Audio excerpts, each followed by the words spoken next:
नमस्कार, मैं रवीश कुमार। नागरिकता कानून के नियमों को लागू कर दिया गया है।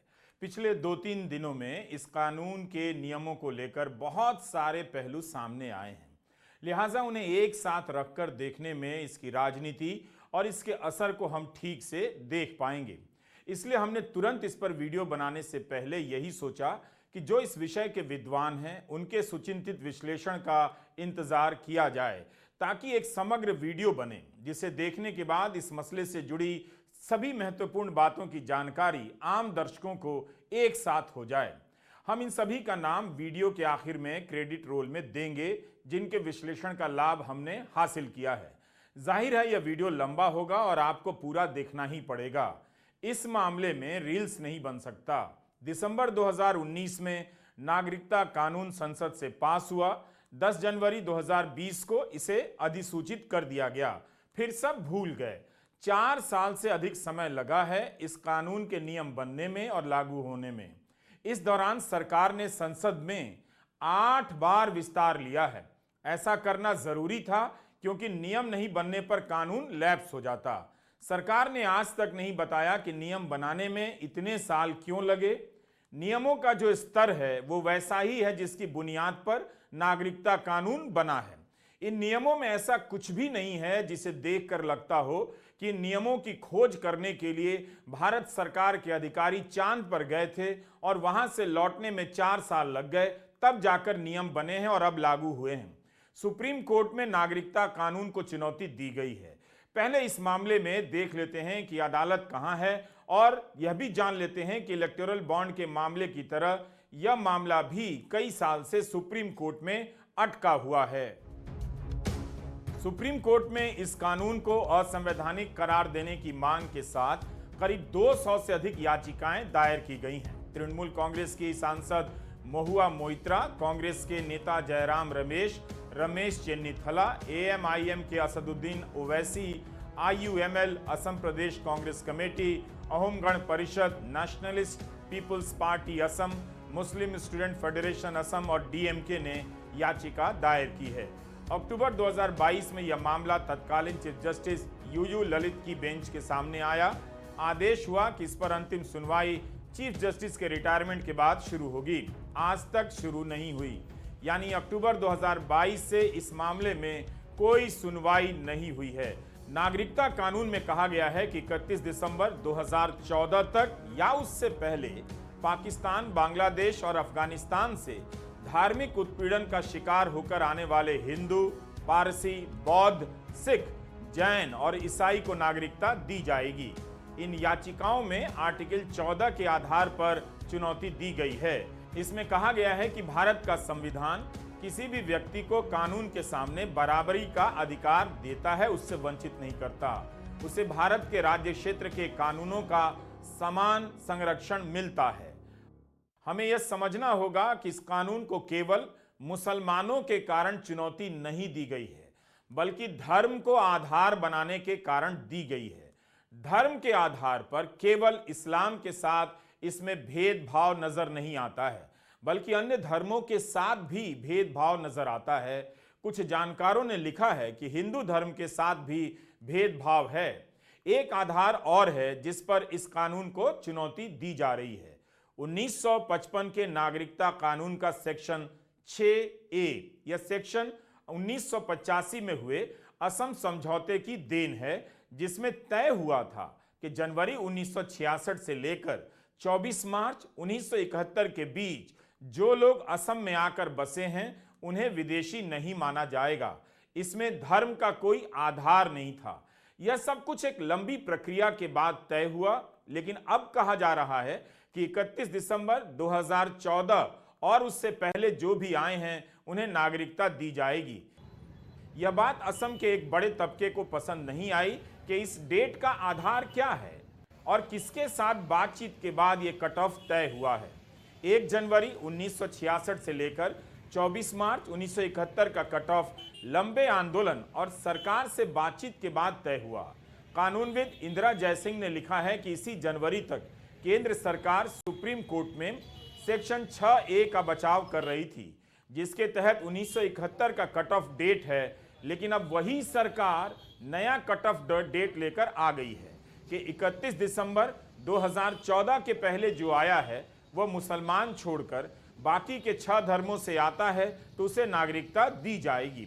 1971 के पहले का कट ऑफ धर्म के आधार पर भेदभाव नहीं करता है, जबकि 14 वाला करता है।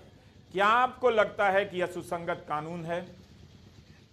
इस पहलू पर चीफ जस्टिस डी.वाई. चंद्रचूड़ की बेंच ने 6A वाले पहलू पर दिसंबर 2023 में सुनवाई पूरी कर ली थी, मगर अभी तक फैसला नहीं आया है। देखना होगा कि नागरिकता कानून के लागू होने के बाद इसके तहत किसी को नागरिकता मिल जाती है तो इस फैसले का इस पर क्या असर होगा। अगर फैसला प्रतिकूल आया तो क्या जिन्हें नागरिकता मिली है वो वापस ले ली जाएगी? क्या ऐसा करना संभव होगा? हमें यह भी ध्यान रखना चाहिए कि असम की राजनीति में बांग्लादेशी घुसपैठिए का मुद्दा रहा है। इसे बड़ा करने में वहां के संगठन और बीजेपी ने काफी दम लगाया। इसी का नतीजा था कि करीब 1600 करोड़ रुपए फूंक कर एनआरसी कराई गई। 2018 के साल में जब नागरिकता रजिस्टर का काम हो रहा था तो पता चला कि 40 लाख लोग इससे बाहर हो गए और इसमें बड़ी संख्या में हिंदू हैं जो अपनी नागरिकता साबित नहीं कर पाए। 2019 में फिर से एनआरसी हुई और 19 लाख लोग बाहर हुए। कहा जाता है कि उसमें 12 लाख हिंदू बाहर हुए। तब बीजेपी ने अपने घोषणा पत्र में कहा कि हम सही रजिस्टर तैयार कराएंगे, मतलब जो रजिस्टर सुप्रीम कोर्ट के नेतृत्व में बना उसे नहीं माना। आज तक सही नागरिकता रजिस्टर का पता नहीं। ध्यान रहे, असम की राजनीति में बाहरी, विदेशी या बांग्लादेशी घुसपैठियों का विरोध धर्म के आधार पर नहीं है। यह राजनीति हिंदू बंगाली और मुस्लिम बंगाली दोनों का विरोध करती है और बाहर जाने के लिए कहती है जो भी बांग्लादेश से आए हैं। मगर नागरिकता कानून धर्म के आधार की बात करता है। इस कानून की राजनीति हिंदी अखबारों में कुछ और नजर आएगी, मगर असम और बंगाल में जाते ही बदलकर कुछ और हो जाती है।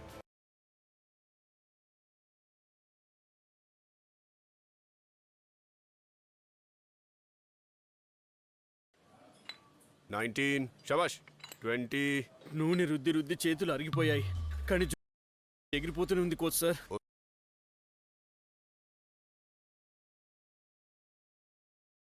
दिसंबर 2019 में नागरिकता कानून संसद में पास हुआ। इसके बाद सरकार चुप्पी साध गई। अप्रैल मई 2021 में बंगाल, असम में विधानसभा चुनाव हुए। आप जानते हैं कि असम की राजनीति से एनआरसी और सीएए का मुद्दा निकला है, लेकिन यहां के मैनिफेस्टो में बीजेपी ने नागरिकता कानून को शामिल ही नहीं किया। लेकिन बंगाल के मैनिफेस्टो में नागरिकता कानून को शामिल किया गया और कहा कि सरकार बनी तो कैबिनेट की पहली मीटिंग में लागू कर देंगे। बंगाल में बीजेपी की सरकार नहीं बनी। बीजेपी को पता था कि असम में एनआरसी के कारण लाखों की संख्या में हिंदू बाहर हो गए हैं। इनमें से सभी बांग्लादेशी ही थे, ऐसा बिल्कुल नहीं कहा जा सकता। यही नहीं, यह साबित भी करना मुश्किल था कि जो मुसलमान इस रजिस्टर में नहीं आए हैं वो सभी के सभी घुसपैठिए हैं और बांग्लादेश से आए हैं। इन सभी पर धार्मिक उत्पीड़न का मामला साबित करना तो और मुश्किल हो जाता। ये तो कई साल से भारत में रह रहे हैं। अगर बीजेपी इन लोगों को नागरिकता देती तो असम की हिंदू जनता ही इसके खिलाफ हो जाती। असम में नागरिकता कानून का इसलिए विरोध होता है, यहाँ के कई संगठन उन सभी को विदेशी मानते हैं जो बांग्लादेश से आए हैं, चाहे हिंदू हो या मुसलमान। इसीलिए बीजेपी असम में चुप हो गई और बंगाल जाते ही गरजने लगी। असम में बहुत पूछने पर कहकर निकल जाती रही कि कोविड के बाद लागू करेंगे। गृहमंत्री अमित शाह का 2022 का एक बयान फिर से सुन लीजिए। वो बार बार यही कहते रहे। तो आज मैं उत्तर बंगाल में आया हूं, मैं आपको स्पष्टता कर जाता हूं, तृणमूल कांग्रेस सीएए के बारे में अफवाहें फैला रही है कि सीएए जमीन पर लागू नहीं होगा। मैं आज कहकर जाता हूं, कोरोना की लहर समाप्त होते ही सीएए को हम जमीन पर उतारेंगे और हमारे भाइयों को नागरिकता देने का ममता दीदी, आपको यही चाहती हो कि घुसपैठ चलती रहे, नागरिकता न मिले, मगर कान खोलकर तृणमूल वाले सुन ले, सीए वास्तविकता था, वास्तविकता है और वास्तविकता रहने वाला है। मई 2022 का गृहमंत्री का यह बयान है। आज मार्च 2024 हो गया। इस बयान के 2 साल तक कुछ भी नहीं हुआ। बीजेपी के नेता बंगाल में जाते ही नागरिकता कानून लागू करने की बात करने लग जाते हैं और असम जाते ही मैनेज करने लग जाते हैं कि वहां ज्यादा विरोध ना हो, किसी तरह मामला समझ जाए। इसलिए नागरिकता कानून को पूरे देश में लागू नहीं किया गया है। असम, मेघालय, मिजोरम, त्रिपुरा के जनजातीय क्षेत्रों में लागू नहीं किया गया है। उन इलाकों में भी लागू नहीं किया गया है जहां पर जनजातीय क्षेत्रों में जाने के लिए इनर लाइन परमिट लेनी पड़ती है। नागरिकता कानून का मसला बंगाल में भी आसान नहीं है। बीजेपी ने बांग्लादेश से आए मटुआ दलित समुदाय से वादा किया था कि नागरिकता कानून लागू कर देंगे और वादा करके भूल गई। जब यह समुदाय तृणमूल की तरफ जाने लगा तो बीजेपी को फिर से याद आया कि लागू करना है। मीडिया रिपोर्ट है कि मटुआ समुदाय इस फैसले से अब खुश है, लेकिन दलितों का एक और बड़ा हिस्सा राजवंशी समुदाय खुश नहीं है। राजवंशी अपने आप को मूल निवासी समझते हैं और बाकियों को बाहरी। इसलिए वे चाहते हैं कि बंगाल में पहले एनआरसी हो, यानी जो बाहरी हैं, घुसपैठिए हैं, उनकी गिनती हो, पहचान हो और बाहर निकाला जाए। जाहिर है अगर ऐसा हुआ तो मटुआ समुदाय के लोगों में घबराहट फैल जाएगी। तो अभी तक आपने देखा नागरिकता कानून ने हिंदू समुदाय और बंगाल से लेकर असम की राजनीति को कितना उलझा दिया है। इसी से याद आता है कि आप सीएए को एनआरसी के बिना नहीं देख सकते। ये गलती कभी मत कीजिएगा। अमित शाह ने क्रोनोलॉजी के जरिए इसे समझा दिया था।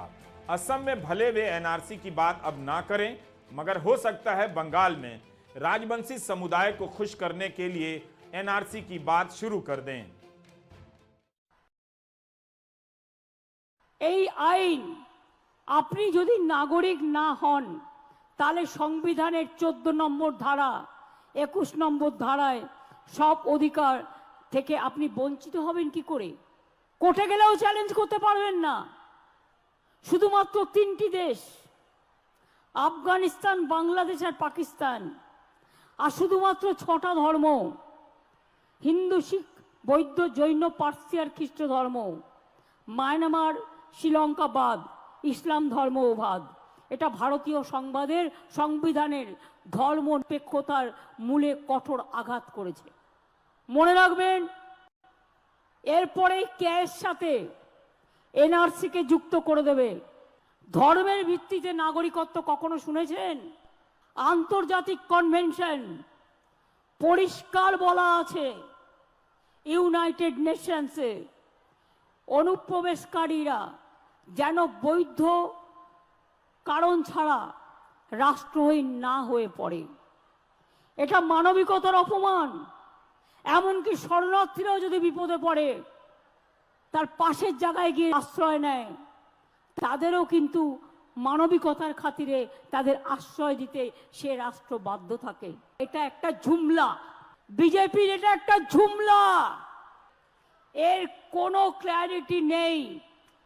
এটা মানুষের উপর অত্যাচার করবার জন্য, হ্যারাস করবার জন্য, আর 2টো সিটে 3টে সিটে ভোটে জেতবার জন্য আপনাদের ভাওতা দেয়া হচ্ছে।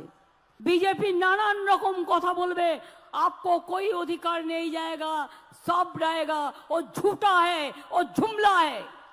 कुल मिलाकर यह मामला 8-10 सीटों को साधने का है। हिंदी के अखबार आपको कुछ और बता रहे हैं, लेकिन ऐसा करने से भारत राज्य का मूल किरदार बदल जाता है। वो ठीक नहीं। भारत ने कभी धर्म के आधार पर नागरिकता नहीं दी। नागरिकता कानून कहता है कि मुसलमान को छोड़कर, और वो भी केवल 3 देशों से धर्म के कारण प्रताड़ित किए गए हिंदू, सिख, जैन, बौद्ध, पारसी और ईसाई को ही नागरिकता मिलेगी। क्या प्रताड़ना केवल 3 देशों में होती है? क्या हिंदू इन्हीं 3 देशों में प्रताड़ित होगा, या हो सकता है भारत के पड़ोस में कई देश हैं? केवल 3 देशों का चुनाव क्यों हुआ? क्षेत्र और धर्म का आधार ही अपने आप में कई तरह की समस्याएं पैदा कर सकता है। किसी भी एंगल से देखिए तो इस कानून में आपको झोल नजर आएगा। 2019 और 2020 के साल में इस कानून के पक्ष में खड़े लोगों ने कई सारे कुतर्क गढ़े। सबको दोहराने से कोई फायदा नहीं, मगर एक कुतर्क था, मुख्य कुतर्क, कि मुसलमान के लिए मुस्लिम देश हैं, तब फिर इस कानून में ईसाई क्यों हैं? बहुत सारे ईसाई देश हैं। भारत में नागरिकता क्यों दी जा रही है? नागरिकता कानून में बौद्ध क्यों हैं? दुनिया में बहुत सारे बौद्ध देश हैं, Myanmar, Bhutan, Vietnam, south Korea, Thailand और श्रीलंका। चीन, जापान बौद्ध देश नहीं है, मगर यहां बड़ी संख्या में लोग बौद्ध धर्म का अनुसरण करते हैं। श्रीलंका की कुछ खबरें देख लीजिए। यहां पर बौद्ध राष्ट्रवाद खूंखार नजर आता है, जबकि बौद्ध धर्म शांति प्रिय माना जाता है। इनकी हिंसा पर कई रिपोर्ट आपको अखबारों में मिल जाएगी, श्रीलंका से भी और भारत के एक और पड़ोसी देश म्यांमार से भी। श्रीलंका में सिंगला बनाम तमिल के बीच 26 साल लंबा गृह युद्ध चला है। बड़ी संख्या में तमिल विस्थापित होकर भारत आए तो उन्हें नागरिकता देने का प्रावधान क्यों नहीं किया गया? श्रीलंका में सिंगला बौद्ध बहुसंख्यक समुदाय हैं। आबादी का करीब 80%। तमिल समुदाय में अधिकतर हिंदू हैं। बीते अक्टूबर में एक सिंगला बौद्ध धर्म गुरु द्वारा बयान दिया गया कि हर तमिल के टुकड़े टुकड़े कर देंगे। ऐसे कई बयान आपको मिल जाएंगे। श्रीलंका के अति बौद्धवादियों ने मुसलमानों पर भी हिंसा की है। क्या उनकी हिंसा के शिकार लोगों को धर्म के आधार पर छोड़ दिया जाएगा? आप नाव से यह कहकर उतार देंगे कि केवल हिंदू सवार होंगे, मुसलमानों को पानी में फेंक दिया जाएगा। फिर आप कहेंगे कि आप विश्व गुरु हैं, वसुधैव कुटुंबकम में यकीन रखते हैं, सबको अतिथि मानते हैं, करुणा के सबसे बड़े ठेकेदार आप हैं। इसका आधार क्या है, धर्म या इंसानियत? तो आपने देखा कि बंगाल में नागरिकता कानून का कुछ और राजनीतिक मतलब, असम में कुछ और तमिलनाडु में जाकर कुछ और। सीएए से पहले बीजेपी ही खुद को संभाल ले, इसके जरिए यूपी बिहार में राजनीति गरमाने की कोशिश होगी, मगर गरमाएगी नहीं और गरमाई भी नहीं अभी तक। अगर हताशा बढ़ेगी तो बीजेपी जल्दी ही एनआरसी की बात करने लगेगी, ताकि चुनाव किसी भी कीमत पर हिंदू बनाम मुसलमान की पिच पर आ जाए, घबराहट में अल्पसंख्यक सड़कों पर आ जाएं और लोग तरह तरह के बयान देने लगे। ऐसा जब होगा तो अंकिलों के लिए ये सबसे अच्छा टाइम होगा। अंकिल ब्रिगेड एक्टिव हो जाएगा और सोसाइटी के गेट पर लौटने लग जाएगा। इस बार अभी तक एनआरसी का हल्ला नहीं हो सका है, मगर सीएए एनआरसी के आगे लटका हुआ पर्दा है, कभी नहीं भूलना चाहिए। सुप्रीम कोर्ट के आदेश पर असम में एनआरसी हुई, 1600 करोड़ पानी में बहा दिया गया, भयंकर अफरा तफरी रही, कई महीनों तक असम इसी में बिजी रहा, फिर सब शांत हो गया। क्या मोदी सरकार फिर से करोड़ों रुपए एनआरसी पर फूंकना चाहेगी? याद रखिएगा, मोदी सरकार के दौर में भारत की जनगणना नहीं हुई है। इस काम में भी कोई सरकार लेट हो सकती है। जरा याद कीजिए, एनआरसी के समय कितने लोगों की जानें गईं। लोग लगे दस्तावेज जुटाने कि खुद को भारतीय साबित करना है, और इस काम में परेशान केवल मुसलमान नहीं हुए, हिंदू भी हुए। असम से भाग भागकर बिहार और यूपी के गांवों का दौरा करने लग गए कि मुखिया जी से प्रमाण पत्र बनवा लें। ऐसे लोगों को भी रजिस्टर से बाहर कर दिया गया जो भारत की सेना में काम कर चुके थे। सबसे बड़ी बात है कि पाकिस्तान, अफगानिस्तान और बांग्लादेश से आने वाले उन हिंदुओं को अगर आप उत्पीड़न के आधार पर नागरिकता दे रहे हैं तो इसके बाद यहां उनका क्या होगा? वे कहां बसाए जाएंगे? उनके घर किस योजना के तहत बनेंगे? डीडीए फ्लैट बनाकर देगा या लखनऊ में फ्लैट बनेगा? क्या नौकरियों में उन्हें आरक्षण मिलेगा? स्कूलों में बच्चों के एडमिशन की क्या व्यवस्था होगी? इसका क्या प्लान है? कौन से राज्य कितने शरणार्थी लेंगे? इन सब पर भी कुछ नहीं कहा गया है।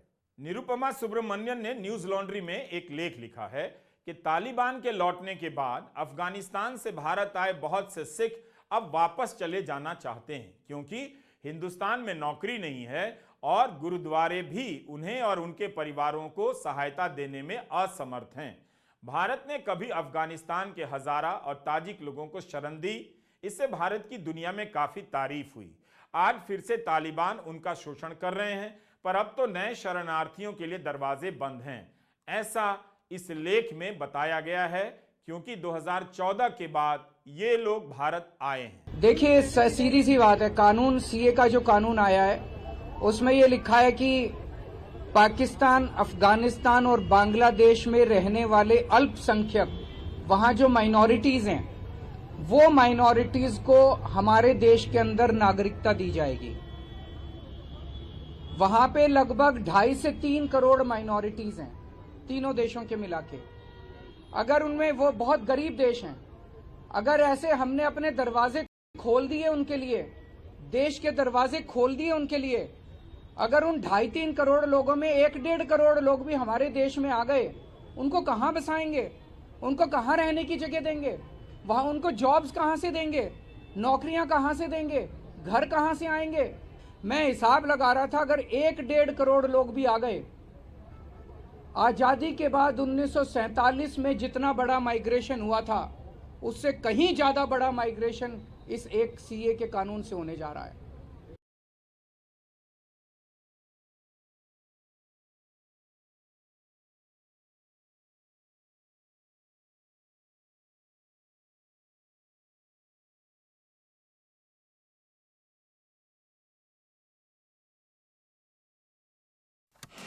Hi, Jimmy Pays here with Bitrix 24, a free CRM.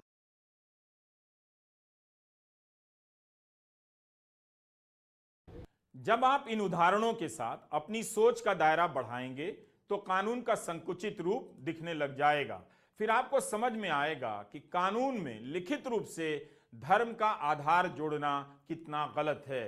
इससे भेदभाव को ही जगह मिलेगी और यह एक तरह से संवैधानिक हो जाएगा, जबकि हमारा संविधान इस बुनियाद पर बना है कि वह किसी के साथ किसी भी आधार पर भेदभाव नहीं करेगा। उत्पीड़न तो किसी भी आधार पर हो सकता है, किसी लेखक का हो सकता है, किसी पत्रकार का हो सकता है, किसी वैज्ञानिक का हो सकता है। जरूरी नहीं उसी का होगा जो हिंदू होगा और अल्पसंख्यक होगा। उन देशों में, 3 देशों में दूसरे धर्म के लोगों का भी हो सकता है। यह किस मूर्ख ने कहा है कि उत्पीड़न केवल धर्म के आधार पर होता है? जो लोग धर्म ही नहीं मानते हैं उनका उत्पीड़न होता है, तो क्या उन्हें नागरिकता नहीं मिलेगी? नागरिकता आप दे क्यों रहे हैं? इसीलिए कि आप उदार दिखना चाहते हैं, दुनिया को दिखाना चाहते हैं कि भारत दुनिया भर की मानवीय त्रासदियों से अनजान नहीं है। वह लोगों को शरण देता है, नागरिकता देता है, उनके प्रति करुणा रखता है। फिर धर्म के आधार पर इस कानून में नागरिकता क्यों दी जा रही है? मशहूर कानूनविद इंदिरा जयसिंह ने इंडियन एक्सप्रेस में एक बड़ा सवाल उठाया है। उन्होंने कहा है कि पब्लिक में धर्म के आधार पर उत्पीड़न की बात बताई जा रही है, लेकिन जो नियम बनाए गए हैं उनमें तो प्रताड़ना का जिक्र ही नहीं है। क्या आप तक यह बात पहुंची है? हिंदी अखबारों ने आपको बताई है यह बात? आपको इंडियन एक्सप्रेस में इंदिरा जयसिंह का यह लेख पढ़ना चाहिए। यह तस्वीरें एआई जनित हैं, असली नहीं हैं। इंदिरा जयसिंह ने लिखा है कि नियमों में धार्मिक उत्पीड़न का कहीं जिक्र नहीं और न ही कहीं पर यह कहा गया है कि आपको इस बात के प्रमाण देने होंगे कि धार्मिक उत्पीड़न हुआ है तभी नागरिकता मिलेगी। अब बताइए, कानून बना कि धार्मिक उत्पीड़न के शिकार 6 धर्मों के लोगों को नागरिकता देंगे। धार्मिक उत्पीड़न हुआ है या नहीं इसका प्रमाण ही नहीं मांगेंगे, ना वो कागज दिखाएगा ना ये कागज देखेंगे। नियमों में कहा गया है कि बांग्लादेश, पाकिस्तान और अफगानिस्तान से आने वाले गैर मुस्लिम नागरिकों को 9 प्रकार के दस्तावेज देने हैं। उन्हें उत्पीड़न का प्रमाण नहीं देना है। उत्पीड़न हुआ है या अपने आप मान लिया जाएगा, तब तो कोई भी झूठ बोलकर इस आधार पर नागरिकता ले लेगा। जो अवैध रूप से आया है और उसका उत्पीड़न नहीं हुआ है, अगर वह हिंदू है, ईसाई है, पारसी है, बौद्ध है, जैन है, तो क्या उसे नागरिकता दे दी जाएगी? फिर धार्मिक उत्पीड़न को आधार क्यों बनाया गया जब इसका प्रमाण ही नहीं मांगना है? एक लंबी सूची बनाई गई है जिसके तहत इन्हें इन 3 देशों से मिले पहचान पत्र दिखाने होंगे या उन देशों की किसी सरकारी एजेंसी का कोई भी पत्र जिससे पता चले कि वहां के नागरिक रहे हैं, काफी माना जाएगा। 31 दिसंबर 2014 से पहले भारत में रह रहे हैं तो Aadhaar card, driving licence, FRRO permit, ration card वगैरह दिखाने होंगे। इंदिरा जयसिंह कहती हैं कि क्या धार्मिक उत्पीड़न के शिकार लोगों को संरक्षण नहीं मिलना चाहिए? कहती हैं बिल्कुल मिलना चाहिए। उन्हें शरणार्थी का दर्जा दिया जा सकता है, चाहे वे किसी भी धर्म के हों, मगर केवल धर्म के आधार पर नागरिकता देना गलत होगा। इंदिरा जयसिंह ने सवाल किया है कि नागरिकता देने में तो काफी उदारता बरती जा रही है, लेकिन जब एनआरसी होगी तो उसके लिए क्या यही सब दस्तावेज प्रमाण पत्र मांगे जाएंगे जो नागरिकता कानून के नियमों में मांगे गए हैं? आप खुद देखिए कि धर्म के नाम पर रक्षक बनने के चक्कर में कितनी खिचड़ी पक रही है। कानून स्पष्ट होना चाहिए। क्या यह सवाल महत्वपूर्ण नहीं है कि विवाह प्रमाण पत्र, ड्राइविंग लाइसेंस, आधार कार्ड दिखाने पर अगर नागरिकता मिल सकती है तो क्या इन 20 प्रकार के दस्तावेजों को दिखाने से एनआरसी में शामिल कर लिया जाएगा?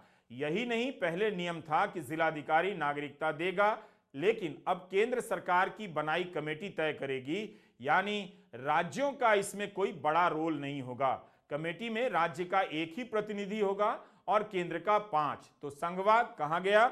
इस मामले के डिटेल को धीरज के साथ पढ़िए, बात सुनिए, ठीक से सुनिए।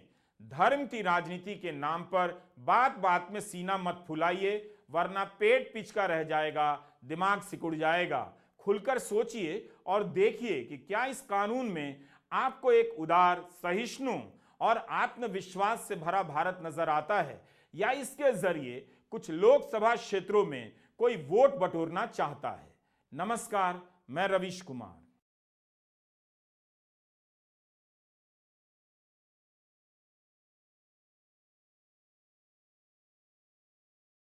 दो 2024 में मुझे